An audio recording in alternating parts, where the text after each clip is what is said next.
Welcome to the PR Maven Podcast, a podcast all about growing your network and building your brand through traditional and digital networking techniques. I'm Nancy Marshall, the PR Maven and CEO of Marshall Communications. I've been strengthening brands through PR for over 35 years, and now I'm celebrating the success of executives, influencers, business owners, and entrepreneurs from all around the world, all of whom have cultivated their brands and broadened their networks through traditional and digital networking methods. Each week, I interview one of these interesting and influential individuals and provide an opportunity for you, the PR Maven Nation, to gain insights from their strategies and stories. So stay tuned for this week's episode, and thanks for listening.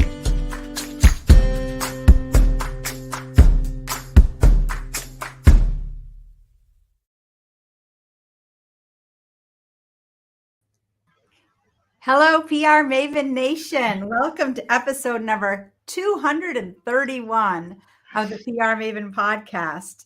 And I'm very excited about this week's guest because it's almost like if you created an avatar for like the perfect guest for the PR Maven Podcast, it would be Claire Mason. So welcome, Claire. Nancy, thank you so much for having me on your show, and that's probably the nicest compliment I've received this year, actually. So thank you. I've never thought of myself as an avatar, but that's really kind. Thank you. So Claire Mason is a thought leadership publicist who works with founders, coaches, and solo entrepreneurs.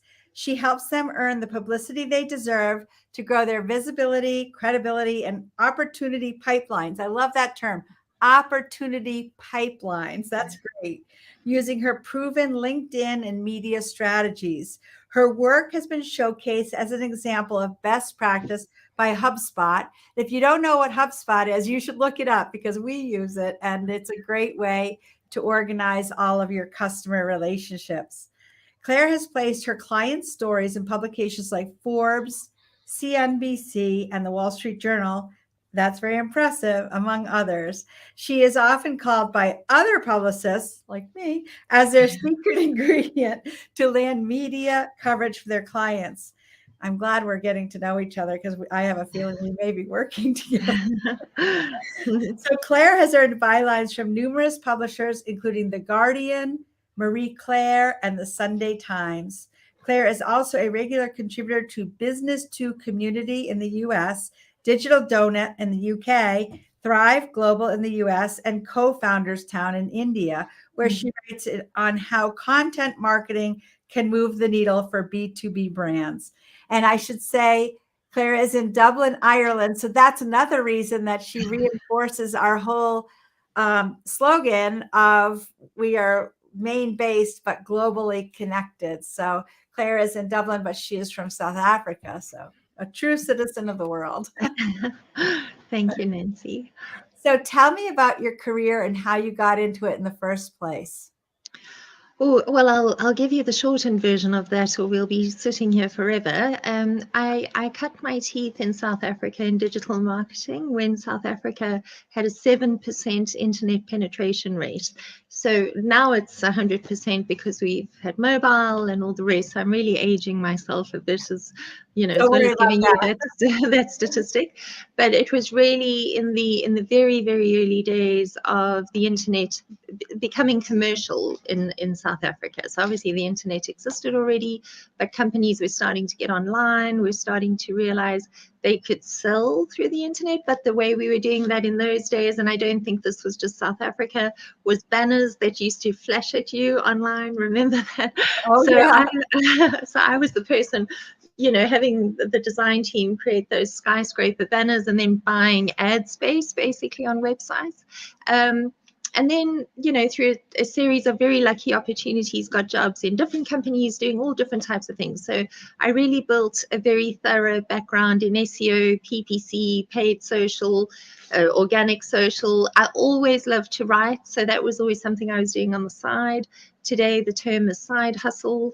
in those days, I don't think the term side hustle even existed, but I was doing that. I was writing articles for magazines and newspapers on travel, on feature stories on women and finance, and really whatever I wanted to write about. I was doing that and then pitching these articles and, through trial and error, learning how to sell them. And then that brings us to, let's say, the last 10 years of my life, where I was working I was self-employed and working as a content strategist, and realized one of the strongest ways to get content out there is to bring the media on board. So it's one thing to create a wonderful piece of content, be that an ebook, a white paper, a checklist download, a blog, whatever the case might be. But just because it exists on your website doesn't mean lots of people are seeing it. And I started to pitch journalists and editors in a different way. So I wasn't selling my own stories anymore. I was now doing it on behalf of clients, and just actually had one of those lucky accidents where I realized I had found exactly what I was meant to do in this life. So that's where the whole thought leadership publicity piece came from, but it's underpinned by a long career in all aspects of digital marketing. Well, that makes a lot of sense, because you've got all of the right components. If you've got the writing piece and understanding of digital marketing. And I too have been doing PR since before there was commercial internet. So I feel like I'm at an advantage in a way, because I actually had to do PR like without anything, without any internet. It was like the US mail and the telephone. And also I would drive around to all the TV stations in person and knock on doors. Yeah, and so, it's invaluable learning the ropes that way. I mean, I remember writing press releases and faxing them. Oh, me too. Like that feels like such archaic technology now. I know, but I do feel that knowing those techniques and the new techniques, and trying to use all of the tools in our toolbox together, we're at an advantage. Yeah, it makes it very powerful. So I talk a lot about personal branding, and I'm curious how you would define the term personal brand. I'm really happy to answer that. I'm discovering on LinkedIn that there's a kind of a culture wars moment going on with personal brand. You either really love the term or you hate the term. There's no kind of middle ground. I actually would be a person who really likes the term. I don't find a problem with it. But I will say to you, by us calling it a personal brand, I think we sometimes remove a lot of the real power in it, because a personal brand sounds like we're only in it for ourselves. So in my mind, I always think of an authority brand. I use the term personal brand because it's a mainstream term and people understand what it is. But my belief is that as you're building your personal brand, what you're really doing is reassuring people of your authority. And ultimately, that's a service that you're making for other people, or you're providing to other people. Because if you think, Nancy, of anything you might be in the market to buy, be that some kind of B2B service, I've just given myself a present of private tango lessons for the next quarter, something I want to do. But I want to make sure that the people I'm bringing on board to help me and the people I'm going to pay money to are people that really can deliver the goods, and that's where your personal brand comes in. Because if you've built a strong personal brand and you constantly invest in it, you are creating authority for yourself, and that's a trustworthy attribute for your potential clients to really feel reassured by you. So That's what I think of by personal brand. It's really an authority marker. Yeah, I feel that it differentiates you from everyone else who does the same thing. So if you're a plumber or an electrician or a ditch digger, whatever you do, you're having a personal brand. It gives you a story that connects you with the right customers or target audience. And it actually repels you, I think, from the people that don't really belong in your network. So it's kind of like a magnet. You know how some magnets, they draw and they can also repel. So that's how I like to think of it. Yeah, I like that. And how can a person use visibility as a growth strategy, Claire?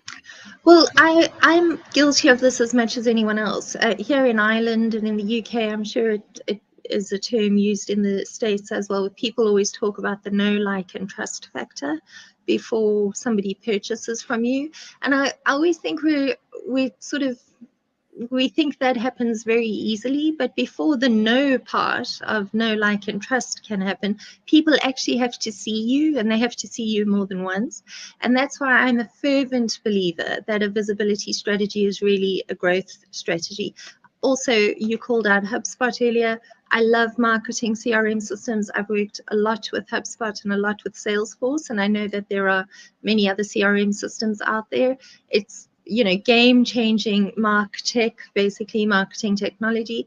But what has happened in the wake of these amazing pieces of software being invented is that we focus exclusively on lead generation, and we forget that before anybody can hop into your sales funnel and purchase your software or sign up to your newsletter or sign up to your webinar, whatever the case might be, book a call with your potential business development team, they have to actually see you. And that's where the visibility piece comes in. So it's very much the psychological element, the branding piece. And that is why I am a believer. The more visible you make yourself, the more your opportunity pipeline is going to be stuffed to the gills. I like that, stuff to the gills. That's great. Again, and that term opportunity pipeline is a great one. I had never heard that before. So what is a media mindset, and why is that important to being a thought leader? Well, a media mindset for me is people taking on board that actually the media does want to hear from them. With the clients I work with, there can sometimes be a real interest and a real desire to want to work with the media, but a lot of overwhelm. They feel that the media is this kind of closed group. You need to have a sort of a special password or special connection to get in there. Or, why would little old me be featured in Business Insider, for example? So when I talk about media mindset, I share a lot of insights that people might not always be aware of, such as how many articles a day a journalist or an editor is tasked to write, how you can really turn it into a win-win exchange for both you and the editors. So you're getting a piece of media coverage, and we understand the value of that. That's why we're embarking on a publicity strategy. But the editor's also getting access to a trusted resource, somebody with a lot of credibility, somebody with an audience of their own. That's what I mean by a media mindset, is really being aware that it's you and the media collaborating together. It's not you going cap in hand asking the media to give you something you're not fully deserving of. Yeah. I do think there are so many people who don't think we need the media anymore now that we can generate our own content, but they don't realize that gives you access to a whole new audience of people, and you get the credibility of that journalistic, whether it's a magazine or newspaper, television. So that does help with that know, like, and trust factor also. Big time. Yeah. So now, what are vanity metrics, Claire, and what is the real value of vanity metrics? Vanity metrics, I spent a lot of time, and I still work very heavily in the tech startup world. So, a lot of software, a lot of SaaS. And vanity metrics are spoken of in quite a disparaging way, actually. So these are the metrics at the very top of the funnel, impressions and views, basically. And there's sort of a little bit of a subculture that if you're paying attention to vanity metrics, then you don't really know digital marketing, because it's really all about engagement and leads, basically. And I'm not stupid. I know that businesses run on leads, and leads ultimately convert into clients, and then that's how you make your money. But again, it goes back to being visible to make sure that people jump into your funnel in the first place. So vanity metrics are impressions and views. And the reason why I believe they're important is because they'll give you an indication whether your message is really hitting or whether it isn't.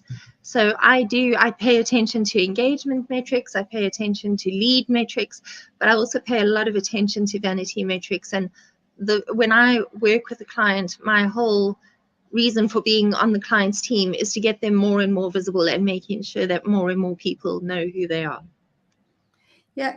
Is there some kind of a score that we all have that we might not even know about? On LinkedIn, it's called a social selling index, and you can just do a Google search called LinkedIn Social Selling Index, and that'll give you a score on that front. For everything else, no, not necessarily. You just want to track those yourself and make sure that more people are seeing you. Yeah, so that's really interesting. I didn't know that LinkedIn gives you a social selling index. So Yes. we're going to definitely put that in our show notes and encourage people to. So you would just go to Google and say, what is my social selling index? What is my LinkedIn social selling index? And make sure in another browser you're logged into your LinkedIn profile. And what that does is LinkedIn will just extract the data and it comes up with a one-page report for you. And it'll give you what your social selling index is, and then it will also tell you what you can do to improve that score. That's amazing. Like, I feel like, I mean, I don't want to be done with you right now, but I feel like that's just like so great to know. I want to go run to my computer and type that.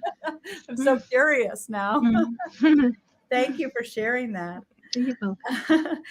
How do you, and this I love this next question because I'm a big advocate of in real life, like getting together with people. I love, well, I'm very social. I don't know if you could tell, but I love getting together with people in real life. And I look forward to someday meeting you in real life too. We have to make it happen in Dublin and in Maine. Two meetings in real life. Right. Yeah.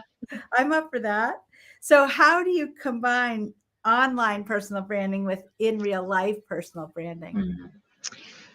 That's a good question. I mean, I don't know that I combine it so much as I do both, because I think that, you know, we all had to adjust to the lockdown years basically, and so things were very heavily online.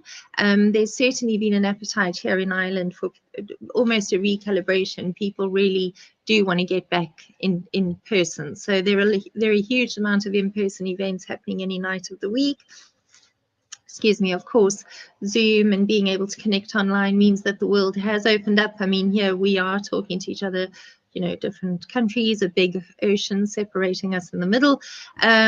So what I do is I make sure my online and my offline personal brands are very much in alignment, and I'm sharing content from both. So if I'm at an event, I'll always be taking photos, and I'll be connecting with people on LinkedIn or other social media platforms that I'm actually meeting in person. And then likewise, when I'm online, I'll make sure that I'm doing the best I can to be of value to people that I know offline. So maybe people that are in networking groups I'm in, maybe people who have introduced me to other people. You know, I'll do what I can to support their content. One of the things I always think about is being a good social media citizen is basically being a good citizen. So cross-pollinate your content across in-person and social, and basically do both. I think as much as the way we work changed possibly permanently with COVID, there is a huge appetite to be doing things in person and sharing that on social, because that's how we build relationships with people. Absolutely. I couldn't agree more. So we're going to take a short break right now, Claire, and watch a little video, but you will be getting one of our things to do pads from the PR Maven. And if any of our listeners want to get one, you go to prmaven.com/giveaway and submit your mailing information, and we'll send it to you in the mail. But now we're going to watch a video. We'll be back with a few more questions for Claire. Thank you, Claire, and we'll be right back. Thank you, Nancy. Sprague & Curtis is a locally owned real estate company. We're primarily focused in central Maine. I got excited about Nancy's book because she's so well known in the area for her marketing and branding techniques, and we're always looking to expand and learn and grow, and so a lot of us here at the office decided that we wanted to read her book and learn some new techniques. It benefits Sprague & Curtis to have a large brand and audience because there can often be multiple years between transactions with clients, so it's important to network with them and stay in touch with them in those in-between periods. And this book really helped us learn some techniques and methods to continue to do that. We organized a small book group with Nancy's book with brokers in our office this winter to share information and remind ourselves how important it is to always be working on our network and continually reaching out to our customers. Platforms like social media are important in expanding your business, but equally as important are handwritten notes, cards, letters. She inspired me to send her a note of appreciation, just thanking her for the book and her insight. In reading Nancy's book, I was excited to look to continue to grow our brand and our audience. I think she does a great job of motivating us. Nancy's book really helped me learn a few things in marketing and branding and how important it is to stay on top of reaching out to clients periodically, staying top of mind, providing useful information, and really telling our story as a company.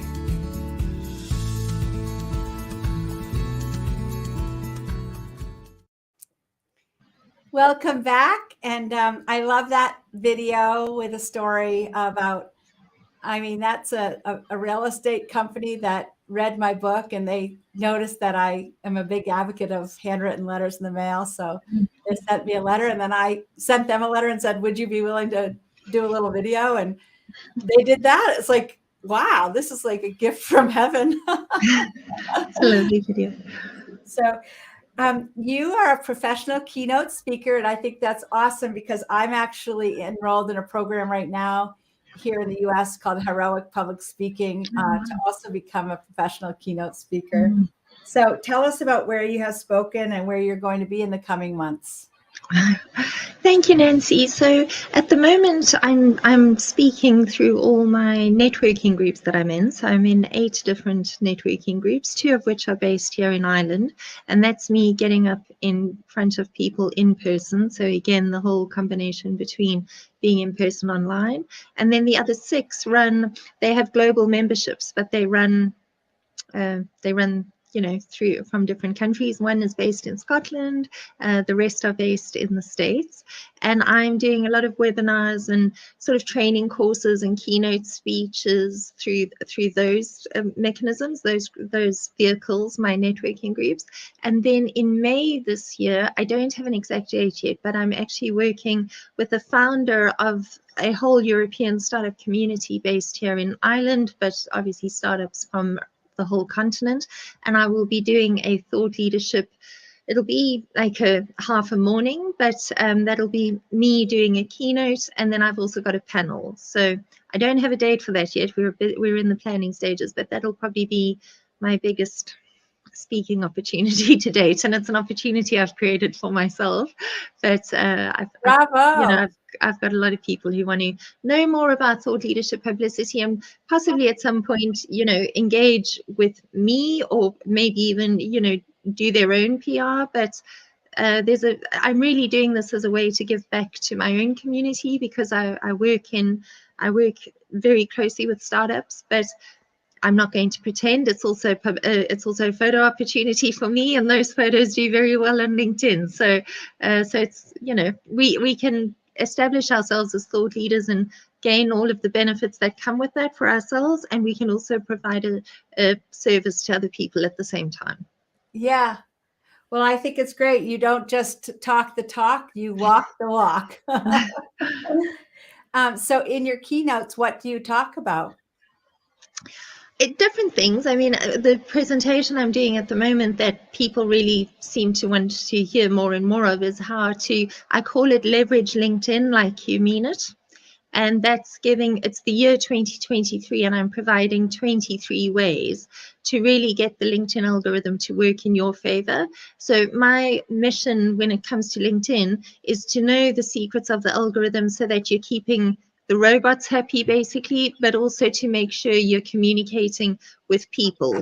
And if you know how to do both, LinkedIn is really like going into a grocery store and picking clients off a shelf. So there's a lot about LinkedIn that people aren't aware of, that if you make those tweaks, your content can go so much further and reach potential potential clients who are looking for your services. They just don't know about you yet. Yeah. That's great.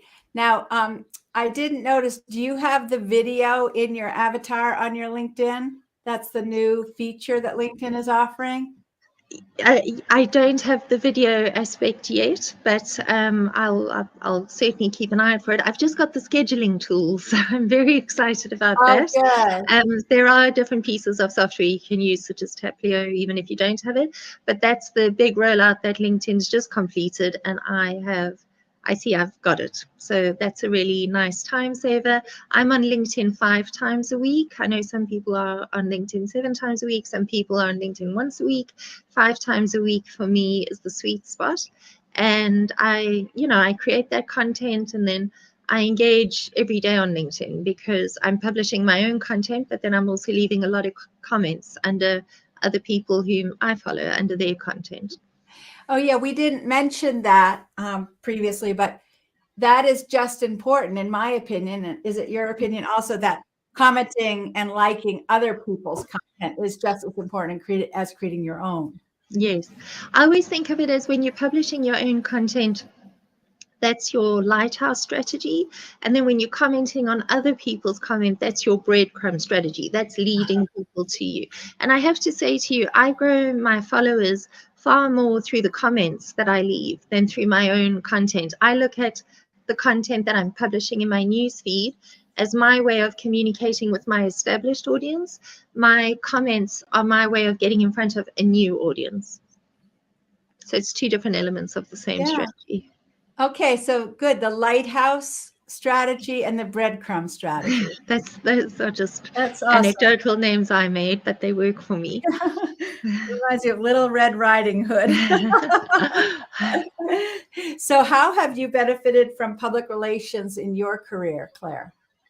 Well, actually, Nancy, that question kind of puts me on the spot because I'm a little bit like the cobbler's children never have shoes. Yeah. I write columns for those publications you called out earlier in the intro, Business to Community, Thrive Global, those. But it's only 2023 that I have really become relentless about putting myself in my calendar to actually do publicity for myself. And I made a big statement on LinkedIn, I think on the 3rd or 4th of January this year, that it's the year 2023 and I want to close the year with 2023 pieces of some kind of visible content of my own. So I am including my LinkedIn posts in that, but I'm also including things like being published in articles, being interviewed, appearing on podcasts. This is one then?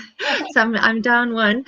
Doing LinkedIn Lives with people, speaking on online summits, maybe collaborating with somebody on an Instagram reel, or maybe it's being interviewed on a Facebook Live.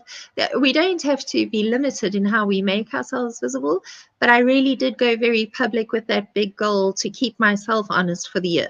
So publicity is working wonderfully for me because it's proving what I prove for my clients all the time. The moment you make yourself more visible, more people know about you. But I do have to say, as much as I've been a publicist for years and years, it's the first time I'm turning my publicity skills on myself, that I've basically made myself a client now, and that's the only way I was going to get it done.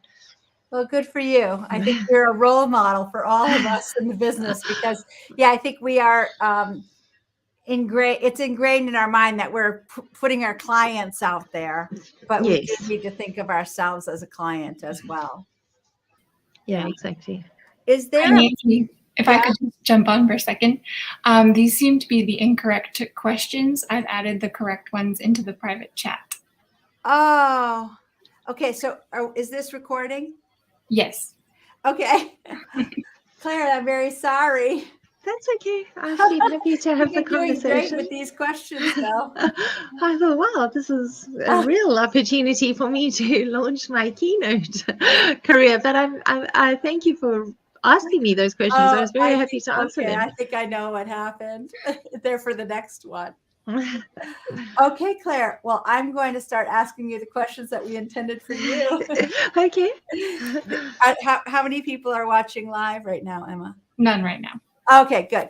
Okay, so Claire, the good thing is that we can either include those questions. I think you've been doing great, or I can ask you. I'll ask you all the questions that were intended for you, and then we can either include them all or not. So we can decide at the end. Sure, no problem. I'm happy either way. Okay. So what are the 3 secrets that will land you media coverage?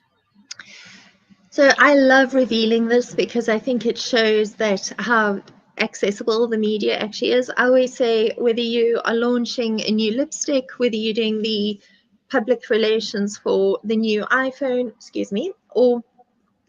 or you are, a solopreneur and you're looking to establish your thought leadership profile through publicity, you need to know 3 things. Basically, a hook, which is an overall theme that's going on in the media already. So, for example, remote working, your specific angle that relates to that. So that's very niche and it's unique to you. Maybe it's something like why 8 hours of sleep a night makes you a more robust remote worker, for example, and then the right editor, journalist, podcast host, producer to pitch. And of course, there are thousands of databases that can help you with that. But many times I have landed a story with an editor or a journalist that I've pitched previously, but I didn't have 100% the right person to pitch to. So you know yourself, on the really large publications like Business Insider or Forbes, there's so many journalists and editors that you really have to get very specific about who you're pitching. But basically it's hook, angle, right person to pitch to, and the doors of the media will open to you. Yeah, and I would add relationship too. It never hurts to have a relationship with a journalist, so that if they're not the right person, they'll direct you to the right person. Exactly. I have a very good contact, Everett Potter, who writes for Forbes, but he kind of writes in a specific niche of like travel and outdoor recreation. But if I have anything for Forbes, I can run it by him, and I have enough of a relationship. He'll send me to the right person, and that's invaluable. Priceless. Yeah, very valuable. How can you amplify your media coverage? I'm always banging on this drum because as much as your article might be published and then it's online for a very long time, tomorrow a new article gets published. So I'm always telling my clients to take the publicity that they receive and turn it into really a hub, and then create all other types of pieces of content around that. So for example, an article could become the basis of a webinar, included in your email signature, share it in your newsletter, take your article and create 5 pieces of social media content, use it because I work with a lot of tech clients. I'm often telling them to, include their publicity in their pitch decks. So there are many ways to take that piece of media coverage and amplify it to get it further out there. And that's really what I mean when I talk about a publicity skyrocket. Take your media coverage and then keep working with it, because it's unlikely that an article you pitching and you get published has got a sell by date in terms of time. It's not a news piece of content. It's a feature piece of content. So something like that earlier example I gave around remote working, for example, that's relevant now. It could be relevant in 6 months' time again. It hasn't got a short shelf life. So take your content and extract as much value out of it as possible. Okay, that's and I love that concept of a publicity skyrocket. That's another great term. I even use pieces of media coverage I get, and as I say, I've only been doing this for myself since January, so I think I've got 2 published articles at the moment. I'm even using that as a way of reaching out to people in the DMs on LinkedIn, and many people think that's, they don't DM people, they don't private message people because they think it's a spammy way of selling. I'm not selling. I'm actually looking to share value. And then if people want to have a further conversation with me, I leave it up to them. And I can tell you, I haven't had anybody be angry with me because I'm using my, I share that this is a way you could get publicity if you're interested in. Here's an article. It's got 5 actionable insights in it. And I'm not going to say everybody I've done that with has booked a call with me, but many people have. And so again, that's me growing my network and growing my relationships. And some of those people have even come back to me asking for proposals. So it was a really non-selling way of putting myself in front of people, but people have been interested in the services I provide. I love that. Well, and I can't imagine anybody being mad at you anyway, because you're such a nice person. Well, thank you for that. Are people still reading newspapers? So there's a lovely statistic that I've got which relates specifically to the UK. I'm not sure if you're familiar with Mars bars. It's a really Oh, yeah. indulgent chocolate, and it's a statistic that an editor for the Evening Standard shared about a year and a half ago, that there are something like 24 million Mars bars are sold a year in the United Kingdom, and 100 million newspapers are sold a year in the United Kingdom. So the answer is yes, people are still reading newspapers.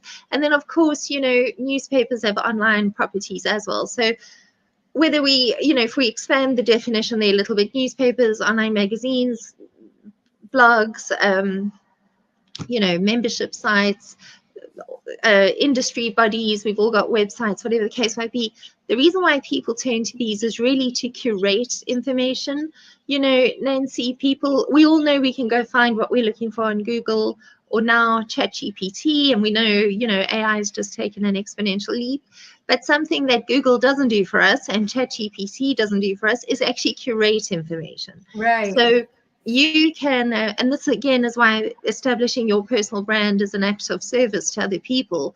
It's not only something that you're doing for yourself, because if somebody is really interested in learning about how to leverage the media for their business, they're going to get far more value listening to your podcast and the guests you have on your podcast than what they're going to get spending hours and hours and hours and hours Googling stuff that they don't know if the information's high value, how to actually implement, what you need to do first. There's so much information out there, but there's not a lot of curation. And what newspapers and podcasts and online publishers do for us is curate information, and that's very valuable. Yeah, and getting back to the whole know, like, and trust factor, hopefully, I've been doing this podcast now since 2018. So I believe I've built a community. I call them PR Maven Nation, of people who know, like, and trust me. Mm. And so you're right. So I with Emma's help, Emma's my producer, we carefully curate our guests and our content. So that makes a very good point. Whereas if you just do a random Google search, it's not curated by anybody you trust, unless you trust Google. Yes, and again, even if you do trust Google, all that information is so overwhelming. Yes, I mean, you and I work as information workers, and I'm sure we've created all sorts of wonderful neural pathways in our head, but even I can be overwhelmed by it at times. So that's why you turn to people that you really bestow trust on for, to understand how to do something. Yeah, I agree. That's great. So what does the media offer that no other marketing channel does? In my view, two things. Firstly, going back to the curation point of view, it actually distills information for us. There was also a really fascinating article, Nancy, I want to say October 2021 in The Economist, that was really charting the rise of trust in the media. So we keep thinking, we hear the term mainstream media and we think, it's all fake news and all the rest. That's actually not that doesn't stand up to scrutiny when you look at the real stats that are going on and the data that is going on. There has actually been an increase in trust in the media. There are caveats and there are, some differentiations in that statement, but it is an article you can find on The Economist and website. And so firstly, there's a curation. People turn to the media to deal with the overwhelm of information that comes at them. And then secondly, I also promote my business on social media. I go to networking events and all the rest. But when you appear in the media, you get visibility and credibility rolled into one. I always say to people, if I come to you and say, I just shared my thoughts on thought leadership publicity on my Facebook feed, or if I come to you and say, I've just shared my thoughts on thought leadership publicity with Business Insider, exact same thoughts, but where those thoughts are appearing, suddenly a very big difference in how much stock somebody might put on what I'm saying. So the media comes with credibility that no other channel comes with. Yeah, I love that. Now, is there a book, an app, or a podcast that has particularly impacted you, and why? I love Dory Clark's books. I mean, I read a lot of her work. When I realized that actually what I was doing was thought leadership work, I started looking for information, and I've read quite widely on the subject. But I'm on her newsletter list, and I follow her on social, and I've read 2 or 3 of her books now, and I'd say she's been very influential for me. And then another. She doesn't speak necessarily about personal branding, but she has got a brilliant one, is Cindy Gallop. And I interviewed her for Marie Claire, actually. Oh, wow. many years ago, when I was writing, as a freelance journalist, really, or a freelance writer. I don't do that very much anymore. I'm now doing a lot of ghostwriting and obviously pitching as a publicist. But I think what Cindy Gallop has done with her personal brand has been exceptional. And I mean, she's really, she's created the sex tech category, basically, which is the next multi-billion-dollar tech category to emerge. So I watch what she does from a marketing point of view very closely. Yeah, great. Well, how can people get in touch with you if they want to connect? I'd love people to connect with me on LinkedIn, so very happy to do so there. I'm also on Twitter. And my handle there is exactly that, at CM Writes a Lot. And then my email address is Claire, CLAIRE, at clairemason.co. And people are always welcome to email me. Also, my website has got a link where people can book a discovery call. That's a no obligation discovery call. And I'd be very happy for people to do that. Okay. Yeah. And for those who are listening and aren't seeing on the screen, it's Claire with an E on the end, CLAIRE, Mason, MASON.CO, and it's not .com. No, because clairemason.com was taken, and that wasn't me. Oh, okay. Well, I hate it when that happens, because NancyMarshall.com was taken too. Anyway, well, this has been fascinating and wonderful. I'm so happy that we connected, and I look forward to keeping the conversation going. And yes, you're going to come to Maine. I'm going to show you around, and I'm going to come to Dublin. Oh, that sounds like fun, Nancy. And thank you so much for the opportunity. And I'm thrilled we're connected on LinkedIn. Good, me too. I look forward to sharing more content and thought leadership. Thank you. And maybe some laughs too. Sounds good. Okay, well, have a great day, and have a great day, PR Maven Nation. Thank you. You too. Thanks for listening to this episode of the PR Maven Podcast. I invite you to share a review of the podcast on iTunes or your favorite podcast player. Be sure to subscribe to our podcast so you never miss an episode. You can also join the PR Maven Nation on Facebook. It's free to join, and it's a great community of like-minded individuals who are all looking to learn and grow from one another.